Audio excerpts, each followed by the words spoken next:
Hello दोस्तों, इस video में इम्पोर्टेंट जीके जीएस क्वेश्चन देखने वाले हैं। तो आप लोग लास्ट तक जरूर बने रहिएगा। यह वीडियो सभी कॉम्पिटिटिव एग्जाम्स के लिए अति महत्वपूर्ण रहने वाला है। तो चलिए देखते हैं क्वेश्चन नंबर फर्स्ट से। क्वेश्चन नंबर फर्स्ट है कि 2 अक्टूबर 1952 की सामुदायिक विकास कार्यक्रम लागू होने के पूर्व 1948 में सर्वप्रथम किन दो जिलों एक प्रायोगिक योजना शुरू किया गया। तो देखिए इसका जो राइट आंसर होगा ये होगा ए ऑप्शन, यानी इटावा तथा गोरखपुर। तो देखिए 2 अक्टूबर 1952 को सामुदायिक विकास कार्यक्रम लागू होने के पूर्व 1948 में उत्तर प्रदेश के इटावा और गोरखपुर में यह प्रायोगिक योजना शुरू किया गया था। सामुदायिक विकास एक ऐसी योजना है जिसके द्वारा नवीन साधनों की खोज करके ग्रामीण समाज के सामाजिक एवं आर्थिक जीवन में परिवर्तन जो है लाया जा सकता है। ठीक है। और राष्ट्रीय प्रसार सेवा 2 अक्टूबर 1953 में प्रारंभ किया गया था। क्वेश्चन नंबर सेकंड है कि जनगणना 2011 के अनुसार बिहार में लिंगानुपात है। तो देखिए जनगणना 2011 के अनुसार बिहार में जो लिंगानुपात है, जो इसका राइट आंसर होगा डी ऑप्शन, यानी कितना है 918। तो जनगणना 2011 के अनुसार बिहार का लिंगानुपात 918 है। बिहार में शिशु लिंगानुपात 2011 के अनुसार 935 है। बिहार में सर्वाधिक लिंगानुपात 2011 के जनगणना के अनुसार गोपालगंज जिले का है, कितना है तो 1021 है। सबसे कम लिंगानुपात 2011 के जनगणना के अनुसार मुंगेर का है, 876 है। भारत का लिंगानुपात 2011 के जनगणना के अनुसार 943 है और 2011 के जनगणना के अनुसार भारत में सर्वाधिक लिंगानुपात केरल राज्य का है, 284। ठीक है। क्वेश्चन नंबर 3 है कि संस्कृति और शिक्षा का मौलिक अधिकार वर्णित है। तो 3 का राइट आंसर होगा बी ऑप्शन। ठीक है। अनुच्छेद 29 और 30 में। तो संस्कृति और शिक्षा का मौलिक अधिकार अनुच्छेद 29 और 30 में वर्णित है। भारतीय संविधान का भाग 3 में अनुच्छेद 12 से 35 में मौलिक अधिकार का प्रावधान है। भारतीय संविधान में मौलिक अधिकार अमेरिका के संविधान से लिया गया है। ठीक है। अब देखिए अनुच्छेद 29 जो है, इसके तहत अल्पसंख्यक समुदाय के लोगों को अपनी बोली, भाषा, लिपि और संस्कृति को सुरक्षित रखने का अधिकार है। अनुच्छेद 30 सभी अल्पसंख्यक वर्गों को अपनी रुचि के शिक्षण संस्थान की स्थापना करने एवं उसके प्रशासन के संचालन का अधिकार है। अनुच्छेद 28 के तहत राज्य द्वारा वित्त पोषित शिक्षण संस्थाओं में धर्म विशेष की शिक्षा पर रोक लगाने का प्रावधान है। क्वेश्चन नंबर 4 है कि कमला की सहायक नदियां हैं। तो इसका जो राइट आंसर होगा डी ऑप्शन। कमला की सहायक नदियां सोनी, बलान, ढूरी है। गंडक नदी का उद्गम स्थल नेपाल है। गंडक नदी पटना के समीप गंगा नदी में मिलते हैं। गंडक नदी को नेपाल में शालिग्राम तथा मैदानी भाग में जो है नारायणी नाम से जाना जाता है।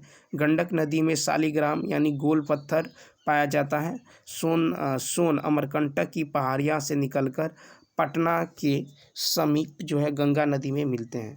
क्वेश्चन नंबर 5 है, निम्नलिखित में से कौन एक सूखाग्रस्त क्षेत्र है। तो 5 का होगा सी ऑप्शन, रॉयल सीमा। तो देखिए रॉयल सीमा जो है एक सूखाग्रस्त क्षेत्र है और रॉयल सीमा क्षेत्र आंध्र प्रदेश के दक्षिणी क्षेत्र में स्थित है और भारतीय मौसम विभाग के अनुसार जहां 50 सेंटीमीटर से कम वार्षिक ठीक है वर्षा रिकॉर्ड किया जाता है, वह सूखाग्रस्त जो है कहलाता है। भारत में सबसे कम वर्षा वाला क्षेत्र लेह है। बिहार का सर्वाधिक वर्षा वाला जिला किशनगंज है। बिहार का सबसे कम वर्षा वाला क्षेत्र औरंगाबाद है। बिहार का सर्वाधिक जो है गर्म क्षेत्र गया जिला है। ठीक है। क्वेश्चन नंबर 6 देखिए, क्वेश्चन नंबर 6 है कि आर्थिक उदारीकरण का जनक जो है किसे कहा जाता है। ठीक है। तो 6 का जो राइट आंसर होगा B option, doctor Manmohan Singh ji को। ठीक है, डॉक्टर मनमोहन सिंह। तो देखिए 6 का जो राइट आंसर क्या होगा, तो B option, doctor Manmohan Singh. आर्थिक उदारीकरण का जनक डॉक्टर मनमोहन सिंह को कहा जाता है उदारीकरण का अर्थ होता है सेवाओं एवं वस्तुओं के उत्पादन एवं वितरण में विभिन्न प्रकारों के बंधनों को कम करना या मुक्त करना। ठीक है, देखिए 24 जुलाई 1991 ईस्वी को तत्कालीन वित्त मंत्री ने आर्थिक सुधार की घोषणा की, जिसमें विभिन्न नियम कानून को जो है सरल बनाया गया। ठीक है, तथा विदेशी पूंजी के निवेश और प्रौद्योगिकी के प्रयोग पर बल दिया गया, जिससे राव मनमोहन मॉडल भी इसे कहा जाता है। क्वेश्चन नंबर है 7 कि भारत एवं पाकिस्तान के विभाजन किस योजना के तहत हुआ था? तो ए ऑप्शन माउंटबेटन योजना। भारत और पाकिस्तान का विभाजन माउंटबेटन योजना के तहत हुआ था। लॉर्ड माउंटबेटन भारत के अंतिम वायसराय एवं स्वतंत्र भारत के प्रथम गवर्नर जनरल थे। भारत पाकिस्तान का विभाजन धर्म के आधार पर हुआ है।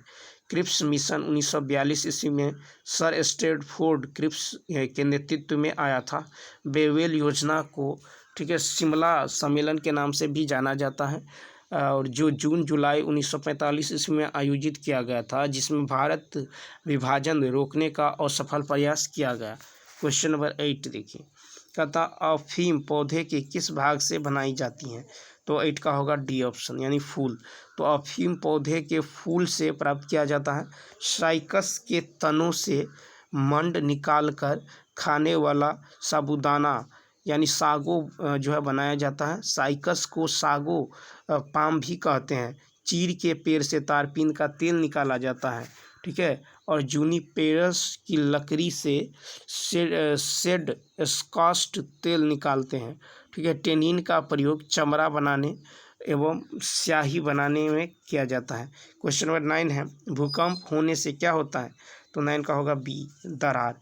तो भूकंप होने से दरार होता है। भूकंप प्लेट विवर्तनिक क्रिया द्वारा आती हैं। ठीक है, रिक्टर भूकंप में 9 स्केल हैं।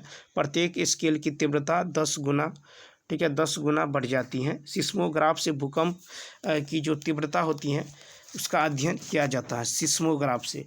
क्वेश्चन नंबर 10 है, अब देखिए क्वेश्चन नंबर 10 है कि दोस्त मोहम्मद खान के खिलाफ जो है 1838 ईस्वी में त्रिपक्षीय संधि पर किस किस ने हस्ताक्षर किए थे? तो इसका होगा डी ऑप्शन यानी लॉर्ड ऑकलैंड, महाराजा रंजीत सिंह और शाह जो है शुजा। ठीक है, तो दोस्त मोहम्मद खान अफगानिस्तान के जो शासक और बराकजय यंश का संस्थापक था। ठीक है, अब देखिए 1838 ईस्वी में त्रिपक्षीय संधि के तहत शाह शुजा ब्रिटिश सैन्य सहायता को काबुल की गद्दी पर बैठने का प्रयास किया था। 1838 के त्रिपक्षीय संधि के तहत ब्रिटिश सेना को पंजाब से गुजरने का भी अवसर प्राप्त हो गया। क्वेश्चन नंबर 11 है कि मठ, चैत्य और स्तूप किस धर्म से संबंधित हैं? तो ए ऑप्शन बौद्ध धर्म। मठ, चैत्य और स्तूप बौद्ध धर्म से संबंधित है। मठ जहाँ बौद्ध भिक्षु रहते हैं, स्तूप बुद्ध के मृत्यु से संबंधित है, चैत्य है बौद्ध धर्म का पूजागृह। बिहार बौद्ध शिक्षा केंद्र से संबंधित है, और कार्ले का चैत्य भारत की सबसे बड़ा चैत्य है। क्वेश्चन नंबर 12 है कि गौतम बुद्ध द्वारा भिक्षुनी संघ की स्थापना कहाँ की गई थी? तो 12 का होगा सी ऑप्शन वैशाली में। तो गौतम बुद्ध द्वारा भिक्षुनी संघ की जो स्थापना है ये वैशाली में किया गया। वैशाली की नगर वधु यानी आम्रपाली ने बौद्ध धर्म अपनाया था। बौद्ध धर्म में संघ को लोकतांत्रिक पद्धति पर बनाया गया था, और सारनाथ में बुद्ध ने प्रथम उपदेश दिए। संघ में प्रवेश को उपसंप्रदा बौद्ध धर्म में कहा गया है। बुद्ध जो है कपिलवस्तु गणराज्य में जन्म लिए थे। बुद्ध का महापरिनिर्वाण कुशीनगर में हुआ है, और गौतम बुद्ध ने 29 वर्ष के उम्र में जो है महाभिनिष्क्रमण जो है किया गया है। क्वेश्चन नंबर 13 देखिए, क्वेश्चन नंबर 13 है कि मुद्रा के जो सापेक्ष गलत है। तो 13 का होगा सी ऑप्शन। ठीक है, मुद्रा के सापेक्ष गलत है कि यह मुद्रास्फीति को रोकता है। मुद्रा का आर्थिक प्रचलन से मुद्रास्फीति होती है, और मुद्रास्फीति की स्थिति में कमज़ोर वर्गों को काफ़ी कठिनाई होती है। ठीक है, मुद्रा का जो अवमूल्यन का अर्थ है कि जानबूझकर जो है अन्य देशों की मुद्रा की तुलना में मूल्य कम करना। ठीक है। क्वेश्चन नंबर 14, देखिए क्वेश्चन नंबर 14 है कि एलिसा परीक्षण किसे पता लगाने के लिए किया जाता है? तो इसका जो राइट आंसर होगा ये होगा बी ऑप्शन, यानी एड्स। ठीक है, तो एलिसा परीक्षण जो है एड्स की जांच के लिए किया जाता है। और एलिसा का जो पूर्ण रूप होता है ये होता है एंजाइम लिंक्ड इम्यूनोसोर्बेंट एसे। ठीक है, यह HIV वायरस की जांच करने की एक प्रणाली है। इसमें पता लगता है कि व्यक्ति एड्स पीड़ित है या नहीं। ठीक है, वॉटसन ब्लॉट टेस्ट यह HIV संक्रमण की खास जांच है जो पॉजिटिव होने पर बताता है कि व्यक्ति HIV से ग्रस्त हैं। ठीक है, HIV जो है 24 एंटीजन HIV को स्पष्ट जांच, इससे रोग की तीव्रता की जानकारी मिलती है। 15 है कि भारत में पंचायती राज व्यवस्था का शिल्पी किसे कहा जाता है? तो सी ऑप्शन, BR मेहता को। ठीक है, किसे कहा जाता है? BR मेहता को।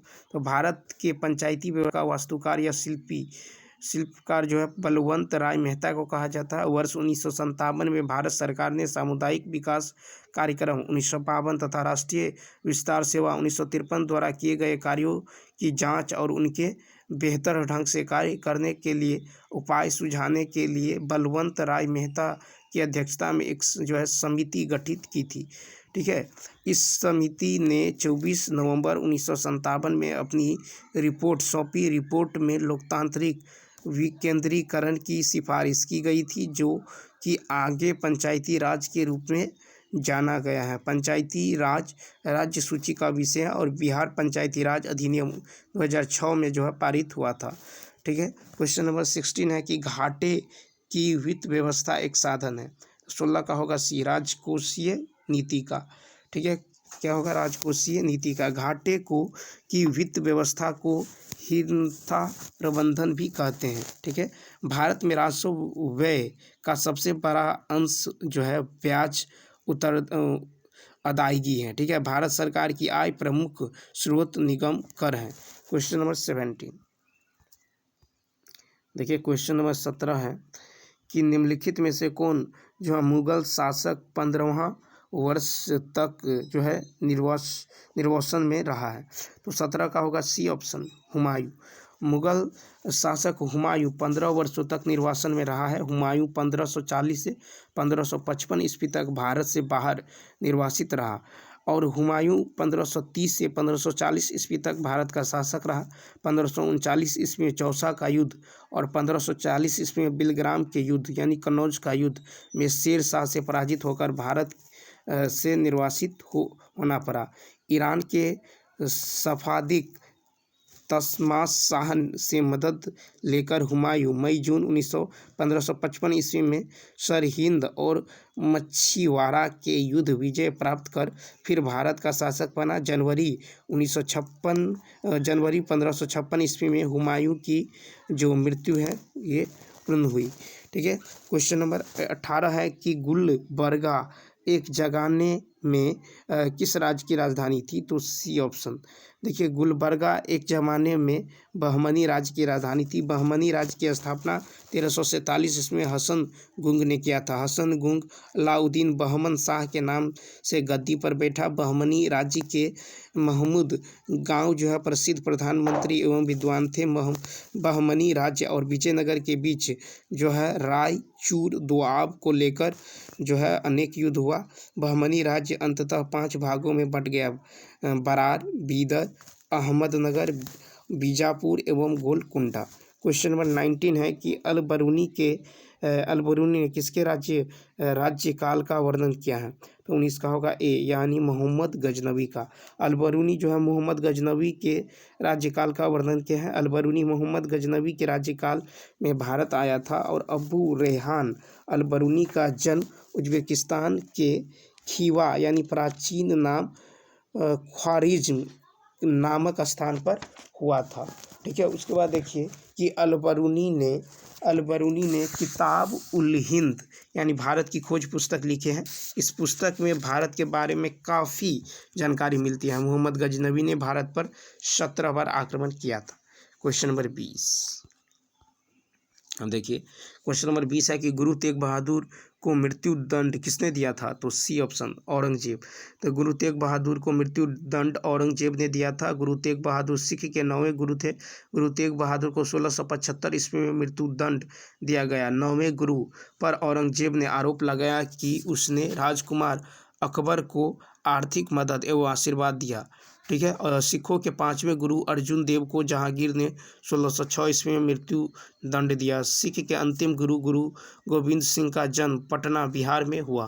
क्वेश्चन नंबर 21 है कि टीपू सुल्तान की 1799 में किस युद्ध के दौरान जो है मृत्यु हुई? किसका होगा? सी ऑप्शन चतुर्थ आंग्ल मैसूर युद्ध।